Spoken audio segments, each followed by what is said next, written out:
So, nagbabalik tayo para sa 30 para sa Pilipinas. My name is Hydrix. So, pag-usapan naman natin yung ngayon sinasabi ni BP Inday. No? Dati. Sinabi ni BP Inday na 2 tao lang ang humahawak sa budget ng bansa. Si Martin Romualdez at saka si Saldico.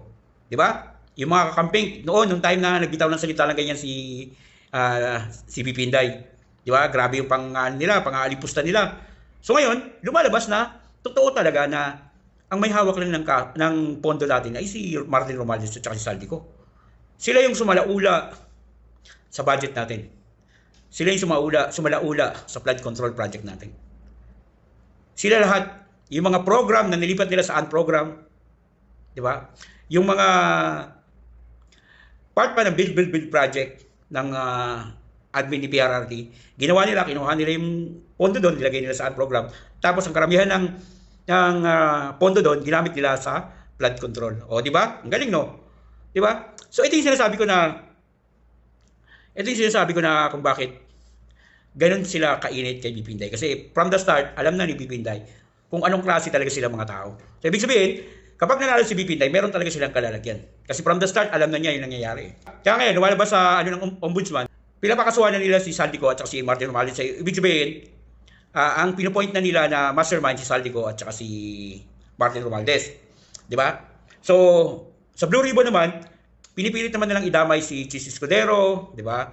Si Joel Villanueva, si Jingo Estrada. So, ayun yun. No? Pero ang totoo talaga, sila Chis Escudero, Jingo Estrada, at saka si Villanueva, hindi yun kasama. Ginagamit lang nila yan as part ng scapegoat, alam niya, para maituro sa iba. Baga, blaming game yung nangyayari. Di ba? Si Tambi, paghuhugas kamay. Si Saldico, ituturo yung Malacanang. Ang Malacanang, ituturo si Saldico at saka si Martin Romualdez. Si Martin Romualdez, ituturo si Chis Escudero at saka si Saldico. So, blaming game na yung nangyayari. Di ba? So, kung bakit sinasama yung tatlong senador, kasi part pa rin yan ng proseso dun sa impeachment ni Bibi Sara. So, gusto na talagang madaliin, no?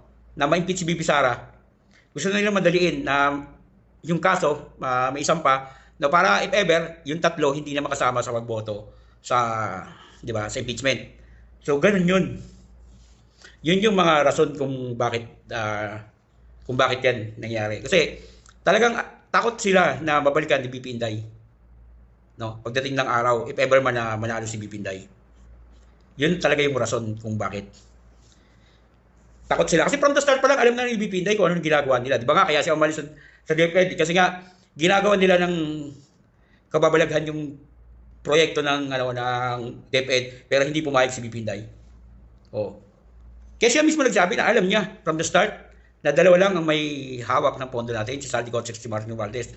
So, paano makakalusot sa executive, di ba? Kung walang alam ang executive.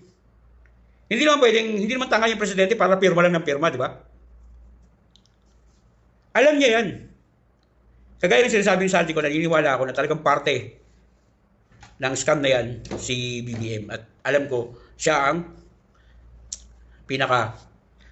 pinaka-mastermind. Siya pumirma, siya presidente. So ano pa bang hanapin natin? Huwag na tayong maglokohan, huwag na tayong di ba? Siya ang mastermind sa lahat ng nangyayari sa bansa natin. Huwag na tayong si Tambi, although nakinabang, at saka si Saldico, part lang yan sila ng susi para may sakatuparan yung pagsalaula sa pondo natin. Isa sa mga dahilan kung bakit hindi matigil yung issue nila kay Bibi Sara. Unang-una, ginagamit nila yung media. Siyempre, alam mo naman ang mga media. Ginagamit nila ang media para sirain si Bibi Sara. Talaga hindi nila titigilan hanggat hindi na i-impeach. Kasi alam nila na talagang meron silang kalalagyan pagdating ng 2028. Kaya yung sinasabi ko, isa nga yun sa rason kung bakit sila may tatlo na senador, di ba? Para mapilay talaga yung boto niya makukuha. Di ba? Yun, huwag na tayong maglokohan. Diba? Kasi from the start pa lang, alam na ni BP Inday kung sino may kagagawan sa budget natin. So, pag nanalo siya, talagang meron silang kalalagyan. Ganun lang kasimple yun.